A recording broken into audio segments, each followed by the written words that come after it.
हर हर गंगे, हर हर महादेव। जय श्री कृष्णा।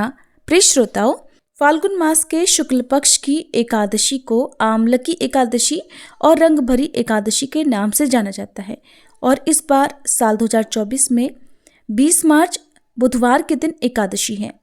आज इस शुभ अवसर पर आप सभी सुनने वाले हैं एकादशी की व्रत कथा।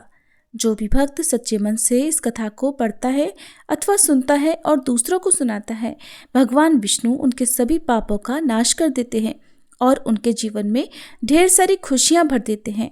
ऐसे भक्तों के घर में कभी धन की कमी नहीं होती। आप सभी से अनुरोध है, कथा को पूरा सुनकर वीडियो को लाइक करके अगर चैनल को सब्सक्राइब नहीं किया हो तो जरूर कर लीजिएगा, ताकि इसी तरह की धार्मिक कथाएं आप हमारे चैनल पर लगातार सुन सकें। एकादशी के दिन भगवान विष्णु के साथ ही तुलसी माता की पूजा की जाती है। तो सबसे पहले आपको सुना रहे हैं तुलसी माता की कथा, फिर सुनिएगा आमलकी एकादशी की कथा। एक बार किसी गांव में किसान रहता था। वह हर दिन मंदिर जाता और तुलसी माता की पूजा किया करता था। वह तुलसी माता से रोज प्रार्थना करता कि हे तुलसी माता, मेरे आनंद करना। तुलसी माता ने एक दिन सोचा कि ये किसान बहुत सीधा साधा है, एक तो गरीब है, फिर भी हर दिन समय निकालकर मेरी पूजा किया करता है। मैं इसके लिए कुछ न कुछ करना चाहती हूँ। ये सोचकर तुलसी माता ने एक छोटी कन्या का रूप धरा और किसान के रास्ते पर जाकर बैठ गई और फिर उस किसान से कहने लगी कि मैं भी तुम्हारे घर चलना चाहती हूँ, मेरा कोई नहीं है। किसान ने सोचा, घर पर तो मेरी 6 बेटियां पहले से ही हैं, अब 7 लड़कियों का मैं पेट कैसे भरूंगा, कैसे उनका पालन पोषण करूंगा और कैसे इनका विवाह कराऊंगा। मेरे पास तो कुछ भी ऐसा नहीं है। ये सोचकर वह किसान बहुत परेशान हो गया। मारे दुख के उसको आजकल कुछ भी अच्छा नहीं लग रहा था, यहाँ तक कि उसको खाना खाने का भी मन नहीं कर रहा था। उसे इस तरह परेशान देखकर उसकी पत्नी बोली, क्या बात है, आजकल बहुत दुखी रहने लगे हो। तब वह किसान बोला, क्या बताऊं, मैं मंदिर जाता हूँ, वहां पर एक छोटी सी कन्या बैठी हुई है और वह रोज कहती है कि मैं भी तुम्हारे घर चलूंगी। अब तुम ही बताओ भला, घर पर तो हमारी 6 बेटियां पहले से ही हैं, अब 7वीं को लाकर मैं कैसे उसका पेट भरूंगा, कैसे गुजारा होगा। किसान की पत्नी बोली, अरे इसमें परेशान होने की इतनी क्या बात है, अगर वह आ रही है तो आने दो, जैसे हमारी ये 6 बेटियां रहती हैं वैसी वो भी रह लेगी। तब किसान बोला, अरे हम उसका विवाह कैसे कराएंगे, कैसे इतने बड़े परिवार का गुजारा होगा। किसान की पत्नी ने उसे समझाते हुए कहा, अरे ये तो कोई भी बात नहीं, कोई मुश्किल ही नहीं, जैसे हम अपनी 6 लड़कियों की शादी करवाएंगे वैसे ही 7वीं की भी करवा देंगे, अपनी 7 लड़कियों का विवाह साथ साथ करवा देंगे। अब किसान को अपनी पत्नी की बात सही लगी, उसका मन थोड़ा हल्का हुआ।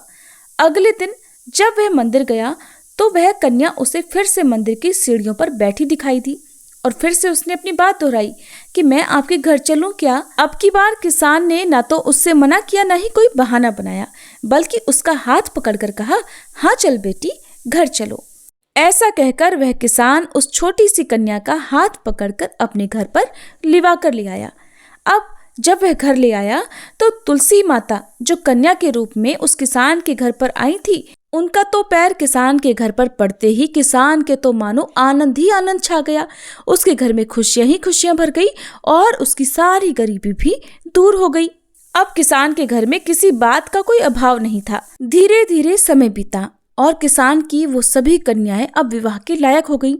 जब वह किसान अपनी बेटियों की शादी के लिए वर ढूंढने के लिए जाने लगा तो सबसे छोटी कन्या ने कहा कि पिताजी, मेरे लिए तो शालिग्राम जी के मंदिर में जाकर शालिग्राम जी को ही लेकर आना और उनसे कहना कि वो बारात लेकर आए मुझसे विवाह करने के लिए।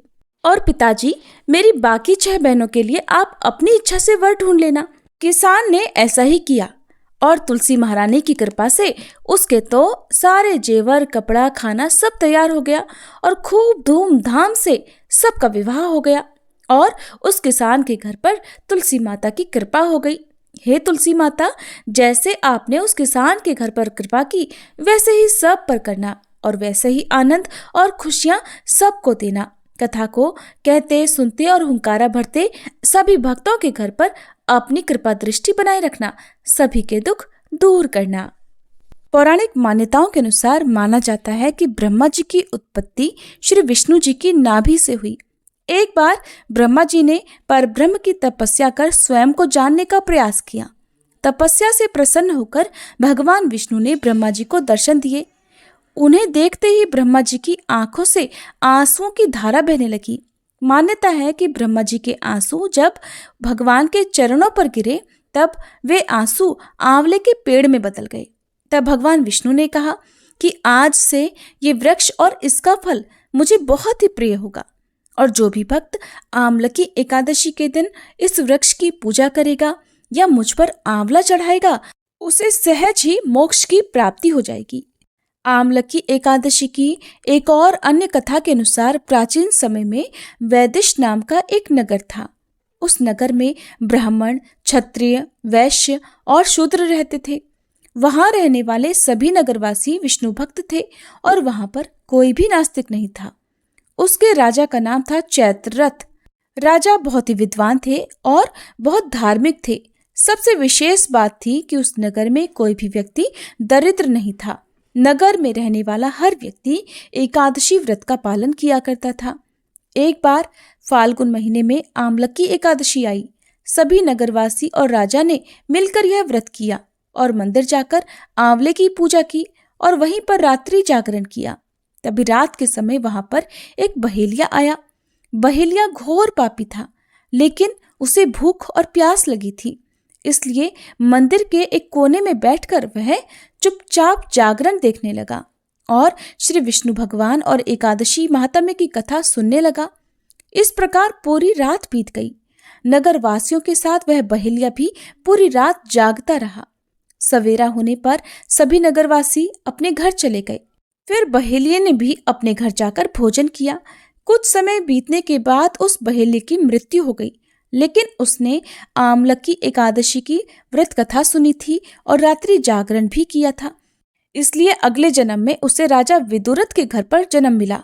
राजा ने उसका नाम रखा वसुरथ। बड़ा होकर वह नगर का राजा बना। एक दिन वह शिकार पर निकला, लेकिन बीच में ही रास्ता भूल गया। रास्ता भूल जाने के कारण वह एक पेड़ के नीचे सो गया। थोड़ी ही देर बाद वहां पर म्लेच्छ आ गए और राजा को अकेला पाकर उसे मारने का प्रयास करने लगे। उन्होंने कहा कि इसी राजा के कारण उन्हें देश निकाला दिया गया है, इसलिए हमें इसे मार देना चाहिए। इधर इस बात से अनजान राजा गहरी नींद सोता रहा। म्लेच्छों ने राजा पर हथियार फेंकना शुरू कर दिए, लेकिन उनके शस्त्र राजा पर फूल बनकर गिरने लगे। कुछ ही देर के बाद सभी म्लेच्छ जमीन पर मृत पड़े हुए थे। राजा की जब नींद खुली तो उन्होंने देखा कि कुछ लोग जमीन पर मृत पड़े हुए हैं। राजा समझ गया कि वे सभी उसे मारने के लिए आए थे, लेकिन किसी ने उन सब को मार डाला है। ये देखकर राजा ने कहा कि जंगल में ऐसा कौन है जिसने उसकी जान बचाई है। तभी दिव्य आकाशवाणी हुई कि हे राजन, भगवान विष्णु ने तुम्हारी जान बचाई है। तुमने पिछले जन्म में आमलकी एकादशी व्रत की कथा सुनी थी। ये उसी का फल है कि आज तुम शत्रुओं से घिरे होने के बाद भी जीवित हो। ये सुनकर राजा बहुत प्रसन्न हुआ और वापस अपने राज्य लौटकर सुखपूर्वक राज्य करने लगा और धर्म के कार्य करने लगा। इस प्रकार आमलकी एकादशी व्रत के प्रभाव से व्यक्ति हर कार्य में सफलता प्राप्त करता है और अंत में श्री विष्णु लोक को जाता है। एक बार धर्मराज युधिष्ठिर ने भगवान श्री कृष्ण से कहा, हे श्री कृष्ण, मैंने विजया एकादशी का महात्म्य, जो महान फल देने वाला है, सुन लिया। अब फाल्गुन शुक्ल पक्ष की एकादशी का नाम और महात्म्य बताने की कृपा कीजिए।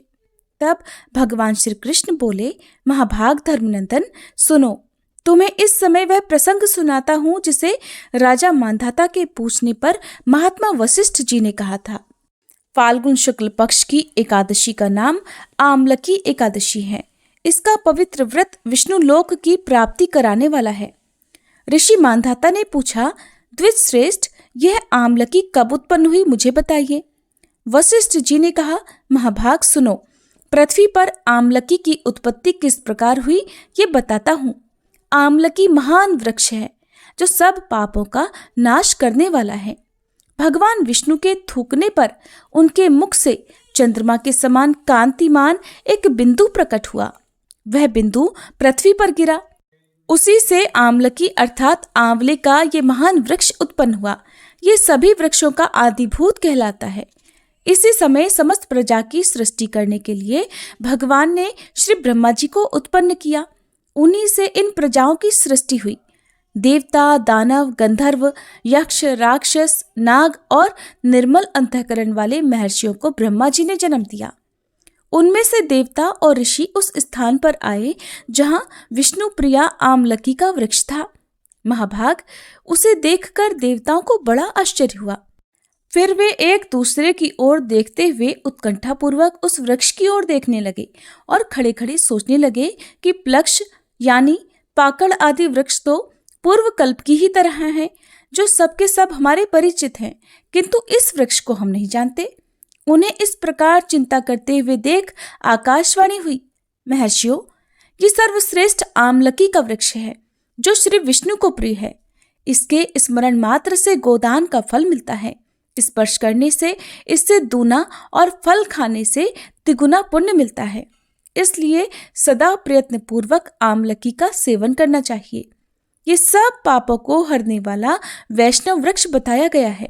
इसके मूल में श्री विष्णु, ऊपर भाग में ब्रह्मा जी, स्कंद में परमेश्वर भगवान रुद्र, शाखाओं में मुनि, टहनियों में देवता, पत्तों में वसु, फूलों में मरुदगण और फलों में समस्त प्रजापति वास करते हैं। आमलकी सर्वदेवमयी बताई गई है। तस्या मूले स्थितो विष्णु स्तरधूर्ध्व च पितामह, स्कंधे च भगवान रुद्रः संस्थितः परमेश्वरः, शाखासु मुनयः सर्वे प्रकाशासु च देवताः, पर्णेषु वसवो देवः, पुष्पेषु मरुत स्थिता। इसलिए विष्णु भक्त पुरुषों के लिए यह परम पूज्य है। ऋषि बोले, अव्यक्त स्वरूप से बोलने वाले महापुरुष, हम लोग आपको क्या समझे? आप कौन हैं? देवता हैं या कोई और? हमें ठीक ठीक बताइए। तब दिव्य आकाशवाणी हुई, जो संपूर्ण भूतों के कर्ता और समस्त भुवनों के सृष्टा हैं, जिन्हें विद्वान पुरुष भी कठिनता से देख पाते हैं, वही सनातन विष्णु मैं हूँ। देवाधिदेव भगवान विष्णु का कथन सुनकर उन ब्रह्म कुमार महर्षियों के नेत्र आश्चर्य से चकित हो उठे। उन्हें बड़ा विस्मय हुआ। वे आदि अंतरहित भगवान की स्तुति करने लगे। ऋषि बोले, संपूर्ण भूतों के आत्मभूत आत्मा और परमात्मा को नमस्कार है। अपनी महिमा से कभी च्युत न होने वाले अच्युत को नित्य प्रणाम है। अंतरहित परमेश्वर को बारंबार प्रणाम है। दामोदर, सर्वज्ञ और यज्ञेश्वर को नमस्कार है। मायापते, आपको प्रणाम है। आप विश्व के स्वामी हैं, आपको बारंबार नमस्कार है। ऋषियों के इस प्रकार स्तुति करने पर भगवान श्री हरि संतुष्ट हुए और बोले, महर्षियों, तुम्हें कौन सा अभिष्ट वरदान तू बताइए। ऋषि बोले, भगवान, यदि आप संतुष्ट हैं तो हम लोगों के लिए हित के लिए कोई ऐसा व्रत बतलाइए जो स्वर्ग और मोक्ष रूपी फल प्रदान करने वाला हो। श्री विष्णु बोले, महर्षियों, फाल्गुन शुक्ल पक्ष में यदि पुष्य नक्षत्र से युक्त द्वादशी हो तो वह महान पुण्य देने वाली और बड़े बड़े पातकों का नाश करने वाली होती है। द्विजवरो, उसमें जो विशेष कर्तव्य है उसे भी सुनो। आमलकी एकादशी में आंवले के वृक्ष के पास जाकर वहां रात्रि में जागरण करना चाहिए। इससे मनुष्य सब पापों से छूट जाता है और सहस्त्र गोदानों का फल प्राप्त करता है। विप्रगणों, यह व्रतों में उत्तम व्रत है जिसे मैंने तुम लोगों को बताया है। ऋषि बोले, भगवान, इस व्रत की विधि भी बतलाइए। यह कैसे पूर्ण होता है? इसके देवता, नमस्कार और मंत्र कौन कौन से बताए गए हैं? उस समय स्नान और दान कैसे किया जाता है? पूजन की कौन सी विधि है और उसके लिए मंत्र क्या है? ये सब बातों का यथार्थ रूप से वर्णन कीजिए। तब भगवान विष्णु कहने लगे, द्विजवरो, इस व्रत की जो उत्तम विधि है उसको सुनो। एकादशी को प्रातःकाल दंत धावन करके ये संकल्प करें कि हे पुंडरीकाक्ष, हे अच्युत, मैं एकादशी को निराहार रहकर दूसरे दिन भोजन करूंगा। आप मुझे शरण में रखें। ऐसा नियम लेने के बाद पतित, चोर, पाखंडी, दुराचारी, मर्यादा भंग करने वाले और गुरु पत्नीगामी मनुष्यों से वार्तालाप न करे। अपने मन को वश में रखते हुए नदी में, पोखरे में, कुएं पर या घर पर ही स्नान करे। स्नान करने से पहले शरीर में मिट्टी लगाए। मिट्टी अर्थात मृत्तिका लगाने का मंत्र है अश्व क्रांते रथ क्रांते विष्णु क्रांते वसुंधरे मृत्तिके हर में पापम जन्म कोट्याम समर्जितम। अर्थात हे वसुंधरे, आपके ऊपर अश्व और रथ चला करते हैं और वामन अवतार के समय भगवान विष्णु ने भी आपको अपने पैरों से नापा था। मृत्तिके, मैंने करोड़ों जन्मों में जो पाप किए हैं मेरे उन सब पापों को हर लो। स्नान मंत्र है त्वं मातः सर्वभूतानां जीवनम तत्तु रक्षकम श्वेत ज्योतिर्जातीनां रसानां पते नमः। स्नातो अहम सर्वतीर्थेषु हृदयप्रस्त्रवणेषु च नदीषु देवखातेषु इदं स्नानम तु मे भवेत्। अर्थात जल की अधिष्ठात्री देवी, हे माते, आप संपूर्ण भूतों के लिए जीवन हो, वही जीवन जो स्वेदज और उद्भिज जाति के जीवों का भी रक्षक है। आप रसों की स्वामिनी हो, आपको नमस्कार है। आज मैं संपूर्ण तीर्थों, कुंडों, झरनों, नदियों और देव संबंधी सरोवर में स्नान कर चुका। मेरा यह स्नान उक्त सभी स्नानों का फल देने वाला हो। फिर विद्वान पुरुष को चाहिए कि वह परशुराम जी की सोने की प्रतिमा बनवाए। प्रतिमा अपनी शक्ति और धन के अनुसार 1 या आधे मासे स्वर्ण की होनी चाहिए। स्नान के बाद घर आकर पूजा और हवन करे। इसके बाद सब प्रकार की सामग्री लेकर आंवले के वृक्ष के पास जाए। वहां वृक्ष के चारों ओर की जमीन झाड़ बुहार लीप पोत कर शुद्ध करे। शुद्ध की हुई भूमि में मंत्र पाठ पूर्वक जल से भरे हुए नवीन कलश की स्थापना करे।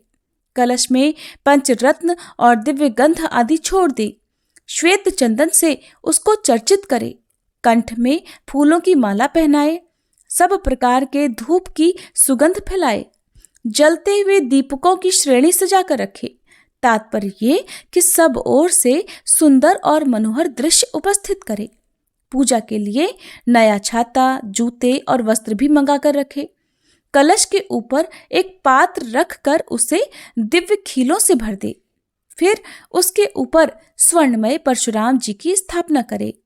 विशोकाय नमः कहकर उनके चरणों की, विश्वरूपिणे नमः मंत्र से दोनों घुटनों की, उग्राय नमः से जांघों की, दामोदराय नमः से कटिभाग की, पद्मनाभाय नमः से उदर की, श्री वत्सधारिणे नमः से वक्ष स्थल की, चक्रिणे नमः से बाईं बाह की, गदिने नमः से दाहिनी बाह की, वैकुंठाय नमः से कंठ की, यज्ञमुखाय नमः से मुख की, विशोक निधिये नमः से नासिका की, वासुदेवाय नमः से नेत्रों की, वामनाय नमः से ललाट की, सर्वात्मने नमः से संपूर्ण अंगों और मस्तक की पूजा करें।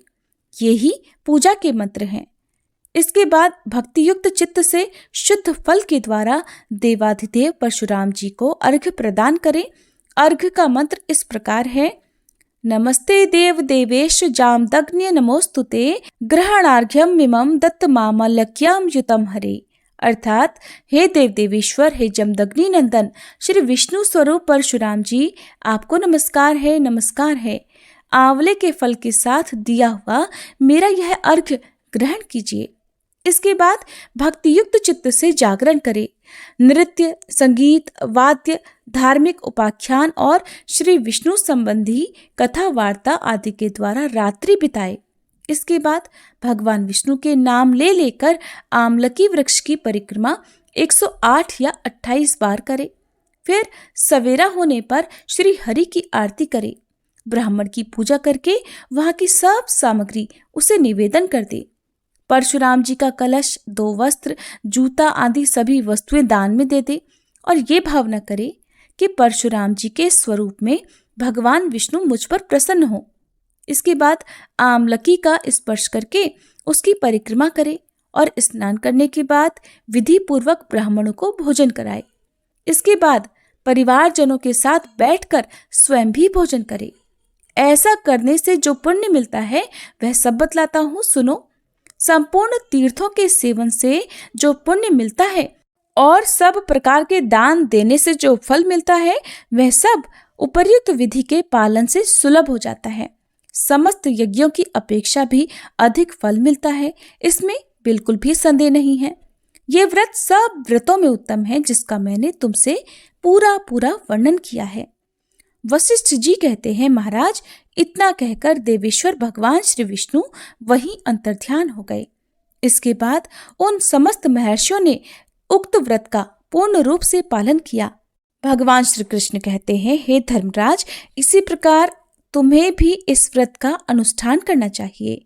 युधिष्ठिर, यह दुर्धर्ष व्रत मनुष्यों को सब पापों से मुक्त कराने वाला है। प्रेम से बोलिए बांके बिहारी लाल की जय। श्री लक्ष्मी नारायण भगवान की जय। उम्मीद है ये वीडियो आपको पसंद आई होगी।